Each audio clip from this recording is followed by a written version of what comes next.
ভাবুন তো, আপনার নিজের মা যদি একজন ভয়ঙ্কর জাদুকরী হন এবং তিনি ভয়ে থাকেন যে তার সন্তানেরাই একদিন তার ক্ষমতা কেড়ে নেবে, সেই মাই যদি হন এক ভয়ঙ্কর জাদুকরী যার চোখে ভর করে আছে কেবল সন্দেহ আর ক্ষমতার নেশা। তার 3 ছেলে ছিল, সুন্দর, সাহসী, তবু মায়ের চোখে তারা শুধু একটাই ভয়, তার সিংহাসনের প্রতিদ্বন্দ্বী। সেই ভয়ে তিনি এক ছেলেকে বানিয়ে দিলেন আকাশের ঈগল, আর আরেক ছেলেকে সমুদ্রের অতল গহ্বরে বন্দী করলেন বিশাল এক তিমির দেহে।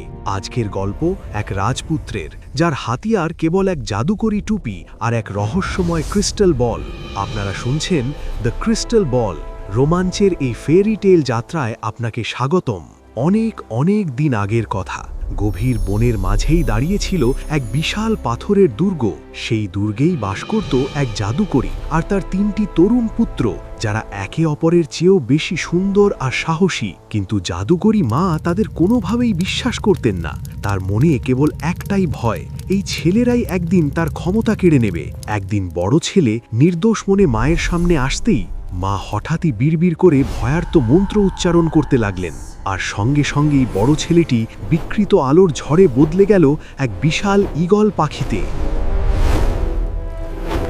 সে চিৎকার করতে চাইল, কিন্তু গলা দিয়ে বেরোলো শুধু তীক্ষ্ণ ঈগলের ডাক।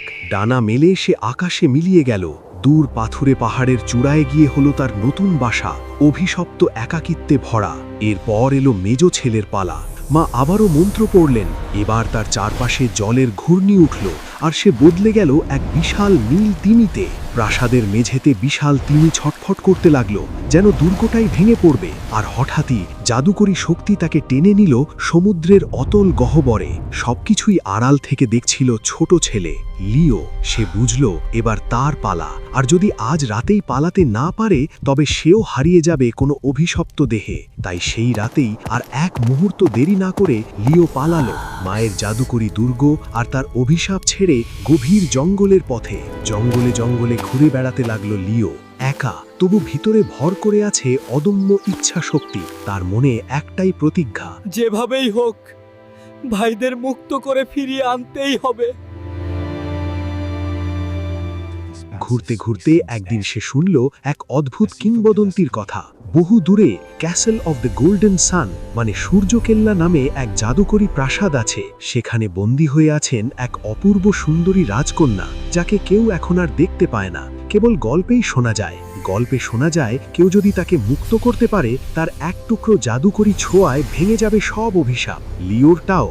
কিন্তু সেই দুর্গে প্রবেশ করা মানে নাকি মৃত্যুকে আলিঙ্গন করা। অসংখ্য যোদ্ধার পদচিহ্ন এখানে এসে শেষ হয়ে গেছে।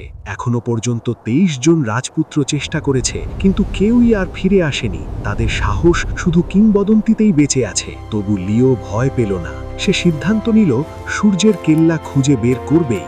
দিনের পর দিন, পথের পর পথ, শুধু একটাই লক্ষ্য সামনে রেখে এগিয়ে যেতে লাগলো লিও। বন্ধুরা, লিও কিন্তু একেবারেই সাধারণ মানুষ। তার নিজের কোনো জাদুকরী ক্ষমতা নেই। তার সামনে অপেক্ষা করছে বিশাল দানব, আগুনে জ্বলতে থাকা ষাঁড় আর এক দুষ্টু জাদুকরের অবিশ্বাস্য টুইস্ট। এই টান টান যাত্রার মাঝে আপনাদের কাছে একটা ছোট্ট অনুরোধ, ভিডিওটা যদি ভালো লাগতে শুরু করে এক্ষুনি একটা লাইক এবং সাবস্ক্রাইব করে আমাদের সাথেই থাকুন। আপনাদের সেই ভালোবাসাই আমাদের এমন আরও হৃদয় ছোঁয়া ফেয়ারি টেল শোনাতে সাহস দেয়। চলুন দেখি লিও কিভাবে সূর্যের কেল্লার দিকে এগিয়ে যায়। দিন যায়, মাস যায়, পথ যেন শেষই হতে চায় না। অবশেষে একদিন সে এসে পৌঁছলো এক বিশাল পাহাড়ের পাদদেশে। সেখানে সে দেখল পাহাড়েরই সমান উঁচু 2 বিশাল দানব নিজেদের মধ্যে মারামারি করছে। 2 দানব এমনভাবে ঝগড়া করছে যেন কারাই বা বেশি বোকা তা নিয়েই লড়াই। এই! তোমরা এত মারামারি করছো কেন? আমরা একটা টুপি পেয়েছি রে। টুপি একটাই, আর আমরা 2 জন। যে পড়বে সে চোখের পলকে যেখানে চাইবে সেখানেই পৌঁছে যাবে। এবার বুদ্ধি খাটালো লিও। শক্তির লড়াইয়ে না গিয়ে সে নামলো কৌশলের খেলায়। তোমরা গায়ের জোরে লড়াই করছো কেন? একটা কাজ করো, আমি ওই দূরের গাছটার কাছে দাঁড়াই। আমি সংকেত দিলে তোমরা দৌড় শুরু করবে। যে আগে আমার কাছে পৌঁছাবে টুপিটা তার। দুজনেই ভাবল এ তো একেবারে সোজা খেলা। তারা রাজি হয়ে গেল। টুপিটা ধরে রাখার সুযোগ না নিয়েই লিও শান্তভাবে টুপিটা হাতে নিল, আর দানবরা তখনই দৌড়ানোর জন্য কোমর বেঁধে তৈরি। তারা দৌড় শুরু করার আগেই লিও মনে মনে বলল, আমি এক্ষুনি সূর্যের কেল্লায় যেতে চাই। আর ঠিক সেই মুহূর্তে টুপির জাদুতে সে হাওয়ায় মিলিয়ে গেল। চোখের পলকেই লিও এসে পড়ল সেই জাদুকরী সূর্য কেল্লার ফটকে। সামনে দাঁড়িয়ে থাকা কেল্লাটা যেন সূর্যের আলোয় গড়া, অসাধারণ সুন্দর, আবার ভীষণ ভয়ঙ্কর। ভেতরে ঢুকে সে অবাক। অন্ধকার নয়, বরং আলোয় ভরা এক রাজকীয় সিংহাসন হল।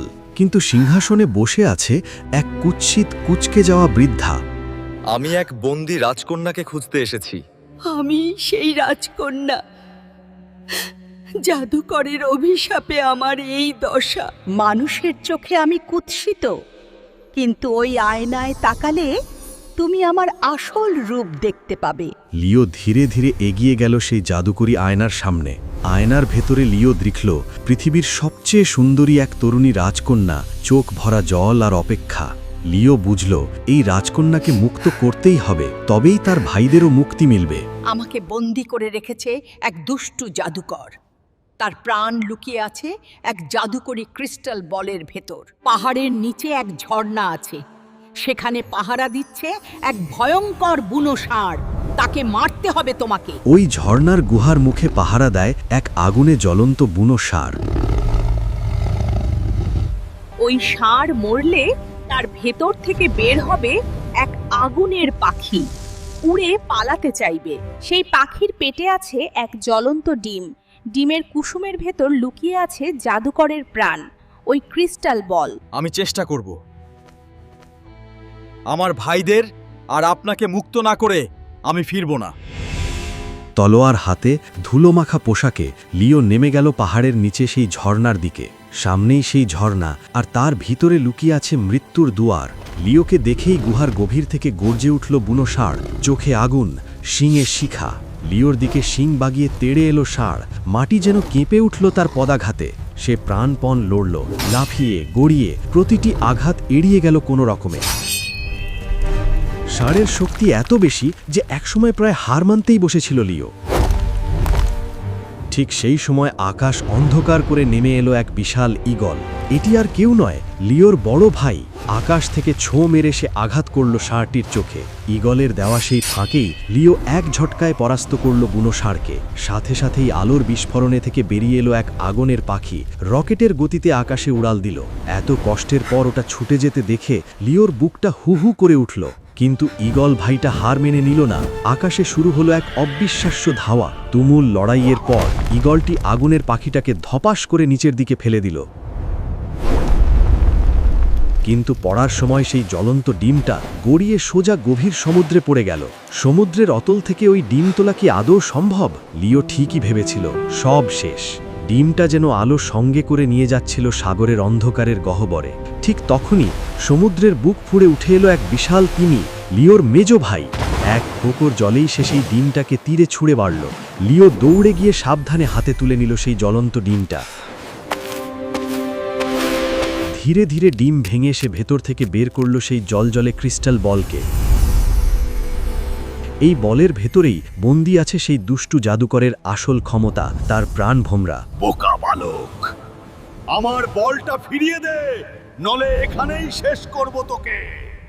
দুই প্রান্তে দাঁড়িয়ে মুখোমুখি, একদিকে নিরস্ত্র মানব রাজপুত্র, অন্যদিকে অগণিত জাদুর অধিকারী এক অন্ধকার জাদুকর।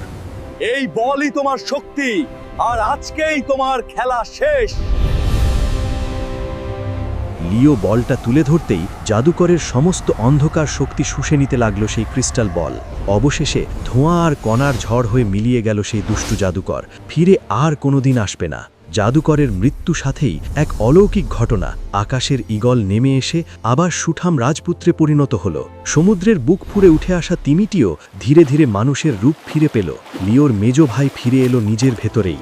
তিন ভাই একে অপরকে জড়িয়ে ধরে কান্নায় ভেঙে পড়ল, বাঁচার আনন্দে, ফিরে পাওয়ার কৃতজ্ঞতায়। ভাইদের সঙ্গে লিও ফিরে গেল সূর্যকেল্লায়। এবার যেন বিজয়ীর পদচারণা। জাদুকরের মৃত্যু আর ক্রিস্টাল বলের শক্তি নিভে যেতেই ভেঙে গেল আরেকটি অভিশাপ। বৃদ্ধা রূপ সরিয়ে আসল রূপে ফিরলেন সেই রাজকন্যা। তোমাদের ছাড়া আমি আর কোনোদিন মুক্ত হতে পারতাম না। তোমরা আমার রাজ্যের সত্যিকারের বন্ধু। 3 ভাই মায়ের কাছে আর ফিরে গেল না। রাজকন্যার রাজ্যেই তারা শুরু করল নতুন জীবন। লিও আর রাজকন্যার বিয়ে হলো। 2 ভাই হলো রাজ্যের সেনাপতি, যাদের মা একদিন অভিশাপ দিয়েছিল। ভাইদের ভালোবাসাই তাদের বাঁচিয়ে তুলল। প্রমাণ হলো একতাই আসল শক্তি।